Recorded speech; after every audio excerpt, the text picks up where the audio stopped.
परीक्षा नहीं हुई, लेकिन आज नहीं तो कल होगी। ये कोरोना महामारी आज नहीं तो कल जरूर खत्म होगी। स्कूल कॉलेजेस कभी ना खुलें, ऐसा नहीं होगा। अभ्यास करते रहोगे तो कोई पछतावा नहीं होगा। कोरोना महामारी के चलते इस समय स्कूल और कॉलेजेस बंद पड़े हैं, जिसके चलते विद्यार्थियों में पढ़ाई के प्रति लापरवाही देखी जा रही है। इसी को देखते हुए मुंबई के एक स्कूल में हमारे पुराणों में लिखित एक कहानी सुनाई गई और विद्यार्थियों को इस कहानी के जरिए एक मैसेज दिया गया, एक सलाह दी गई। कहानी ये थी कि एक बार भगवान इंद्र किसानों से नाराज हो गए और उन्होंने घोषणा कर दी कि 12 साल तक बारिश नहीं होगी, आप फसलों को नहीं उगा पाएंगे। भगवान इंद्र से किसानों ने विनम्रता पूर्वक विनती की।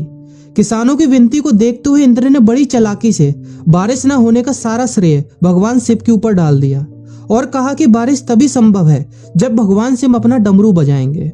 लेकिन इंद्रदेव भगवान शिव के साथ पहले ही गुप्त रूप से चर्चा कर चुके थे और उनसे किसानों के साथ सहमत नहीं होने के लिए भी अनुरोध कर चुके थे। जब किसान भगवान शिव के पास बारिश के लिए विनती करने के लिए गए तो उन्होंने भी कह दिया कि बारिश तभी होगी जब मैं 12 साल बाद अपना डमरू बजाऊंगा। निराश होकर वापस लौटते किसानों ने 12 साल तक इंतजार करने का फैसला किया। लेकिन उनमें से एक किसान वापस लौटकर नियमित रूप से अपना काम कर रहा था, खेती कर रहा था, यहाँ तक कि बीज भी बो रहा था। अन्य किसानों ने यह देखकर उस किसान का मजाक उड़ाना चालू कर दिया।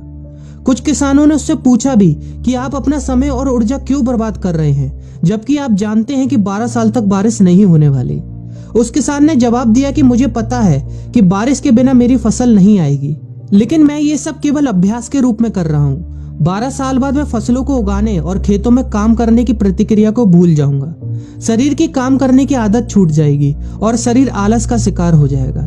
इसलिए मैं अभ्यास करता रहता हूँ कि जब 12 साल बाद बारिश होगी तो मुझे काम करने में मुश्किल नहीं होगी। जब इस किसान की यह बात पार्वती जी को पता चली तो उन्होंने भी चिंतित होकर शिव जी से कहा, आप भी 12 साल बाद डमरू बजाना भूल सकते हैं। यह सुनकर भगवान शिव भी चिंतित हो गए, इसलिए कहीं वो डमरू बजाना भूल तो नहीं गए, इसकी जांच करने की सोची और अपना डमरू उठाकर बजाने की कोशिश करने लगे। कोशिश करते हुए जैसे ही डमरू से आवाज आई वैसी बारिश होने लगी और जो किसान नियमित रूप से अपना काम कर रहा था उस किसान का खेत फसलों से हरा भरा हो गया।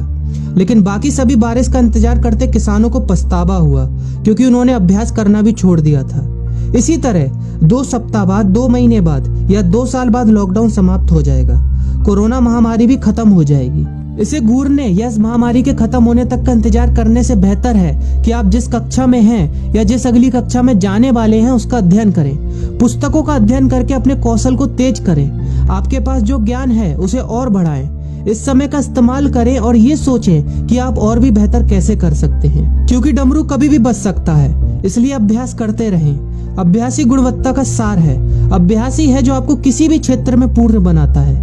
अगर आप अपनी पढ़ाई के प्रति लापरवाही छोड़कर अभ्यास करते रहेंगे तो जब काम करने का समय आएगा, जब भी परीक्षा देने का समय आएगा, तो आप हर चुनौती और अपने हर क्वेश्चन का जवाब देने के लिए तैयार रहेंगे।